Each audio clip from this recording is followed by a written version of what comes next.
proyek ijazah palsu itu adalah proyek uang besar. Bertahun-tahun. Berapa tahun coba itu? Katanya profesor kok bohong. Kalau bisa buktikan itu ada proyek besar ya saya nggak niru orang yang gantung di Monas gitu ya. Tapi artinya dia sanggup nggak membuktikan itu. Kemudian kalau nggak gantung kepala dia di Monas. Ya teman-teman semua, atas statement dari Bung Ngabalin ini jadi seru nih. Karena Bung Roy Suryo juga langsung menanggapinya. Gimana Bung Ngabalin ketika itu mengatakan bahwasanya ada uang besar di balik polemik ijazah ini katanya. Bahkan beliau juga mengaku bahwasanya beliau profesor ya, nggak mau belak-belakan gitu. Tapi sebenarnya ketika beliau mengatakan berstatement seperti itu harusnya clear ya, dikatakan siapa dalangnya dan bagaimana kok bisa mendapatkan uang sebesar itu gitu. Sehingga Bung Roy sudah tidak menantang gitu loh. Nah kali ini kan repot nih, ciut nggak coba Bung Roy Suryo menantang. Kalau Bung Ngabalin nggak bisa membuktikan, boleh tuh digantung di Monas katanya. Wah, ngeri kali ini, ngeri. Dia cerita tuh katanya ada proyek besar di balik kasus ijazah Pak Jokowi. Katanya dia, profesor. Katanya profesor kok bohong. Nah, ini kita mau pendapatnya nih dari Mas Roy nih, gimana nih? Kalau bisa buktikan itu ada proyek besar ya saya nggak niru orang yang gantung di Monas gitu ya. Tapi artinya dia sanggup nggak membuktikan itu. Kemudian kalau nggak gantung kepala dia di Monas. Kepalanya iyalah. Iyalah kalau memang dia bisa membuktikan itu ada proyek besar dan ada dana besar. Kami ini peneliti yang benar-benar malah cinta kampus. Saya Dr. Rismon, Dr. Tifa itu kebetulan adalah memang S1, S2-nya asli UGM. Aslinya asli. Saya komunikasi, S1-nya, S2-nya Public Health UGM. Dr. Tifa S1, S2-nya kedokteran UGM. Dr. Rismon itu S1, S2-nya adalah juga elektro UGM. S3-nya di Jepang. Kalau Dr. Tifa lagi menempuh S3, ya. Kalau saya S3-nya memang malah bareng dengan bukan bareng ya, satu alma mater kalau dengan nyebelin tadi gitu loh, karena UNJ kita di persis sama kemarin gue bilang nih. Kalau nyari makan itu yang halal kayak gitu. Justru nggak kebalik. Ada cermin nggak? Nah, itu dia. Kalau ada cermin mau saya taruh di depannya gitu loh. Kenapa itu? Lah ya dia harusnya bicara untuk dia sendiri dong kalau kayak gitu. Iya kan? Benar-benar kali lillahi ta'ala apa yang kami lakukan itu karena kami cinta kampus ya. Kami tidak rela Universitas Gadjah Mada, alma mater kami itu melakukan hal-hal yang tidak proper. Maka kami pulang kampung menuju ke pulang kampus juga tanggal 15 April itu melihat, karena konon kan itu judulnya silaturahmi sawalan gitu ya. Nah kami datang ke sana, diterima oleh wakil rektor, diterima oleh dekan, terus disuguhin disuguhin skripsi. Ya udah kita periksa. Jadi clear dan kami dalam rangka apa sih waktu itu disuguhin skripsi? Karena kami bertanya, ini benar gak ada ijazah yang kemudian diragukan. Tapi kampus waktu itu menyatakan kami tidak punya kopinya. Padahal ini aneh.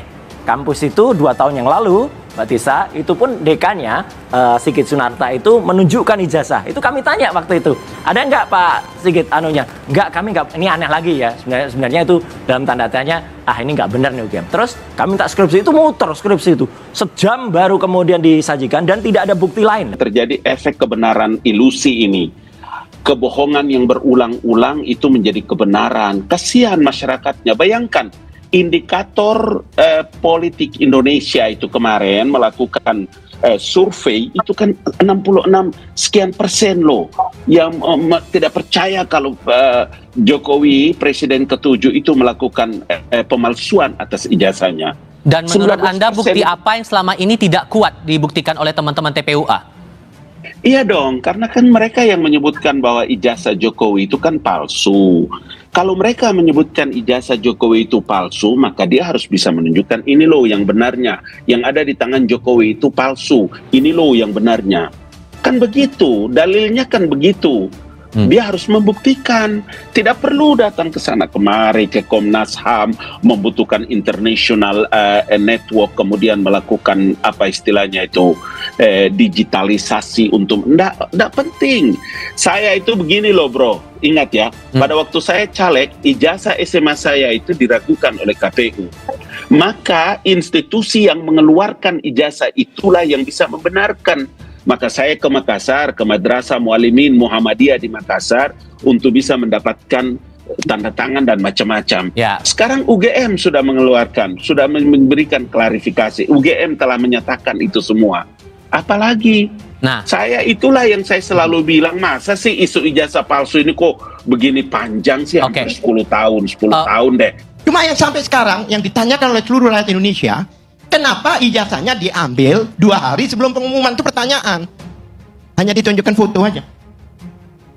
Kan masalahnya ijazah, bukan fotonya ijazah. Pak Al-Kathiri, keroncong itu otentik Indonesia nggak? Musik keroncong. Menurut Pak Al-Kathiri, keroncong. Ya, Itu campuran dari Spanyol, dari India, dari sebagian dari Arab. Wayang juga ada pengaruh Arab, Cina, ya. tapi otentik Jawa. Iya, tapi waktu diperiksa wayangnya harus dihadirkan. Bukan foto wayangnya. Baik, bahkan Kepala Laboratorium Komputer Forensik Baris Krim Polri, Muhammad Nur Azhar. Kapoldanya siapa? Tito Karnavian saat itu dan jadi Kapolri. Direktur Reskrimumnya siapa? Polda Metro Jaya saat itu Krisnamurti, penipu semua. Jadi bagaimana rakyat mau percaya? Saya disuruh percaya hasil Bareskrim, gitu loh. Kan kita bicara track record, nyawa. Bayangkan kalau saya nggak maju, bisa jadi Jessica itu bukan 20 tahun, bisa jadi seumur hidup ditaruh, ya, atau hukuman mati. Kan, bayangkan itu tega mereka, gitu loh. Ya, makanya perlu pertentangkan di pengadilan hasil dari Bareskrim itu, lab Bareskrim, gitu. Kalau itu dijadi produk hukum, ya, untuk kepastian hukum bahwa mereka pasti benar, ya kacau hukum di Indonesia ini, ya kacau. Kebenaran absolut dipegang oleh Bareskrim, Bunai, memang siapa kalian, kan? Ya harus dicalan, diuji oleh peneliti-peneliti lain, kan gitu. Kalau hasil kalian tanpa intervensi, tidak manipulatif seperti kasus Jessica, KM50 dan lainnya, kan? Kalau takut berarti ya takut karena salah, berani karena benar. Ayo diuji di Puspom TNI, mulailah dulu di wilayah Indonesia, berani nggak? Gitu loh. Sama seperti kasus Joshua Huta Barat, diekshumasi itu bisa. Publik nggak percaya ya periksa ulang. Sama seperti bukti-bukti yang disajikan oleh Dirtipidum kemarin yang nggak ada disajikan dalam versi analognya di depan mejanya, tetapi cuma versi digital di proyektor. Takut diputu-putu wartawan, ya. Diputu wartawan saja takut, apalagi diuji oleh pihak lain seperti Puspom TNI, kan kacau itu. Ya. Diputu wartawan aja takut, apalagi diuji orang lain. Kacau. Dari sini saja saya sudah bisa menyatakan dokumen lembar pengesahan skripsi Bapak Jokowi adalah palsu.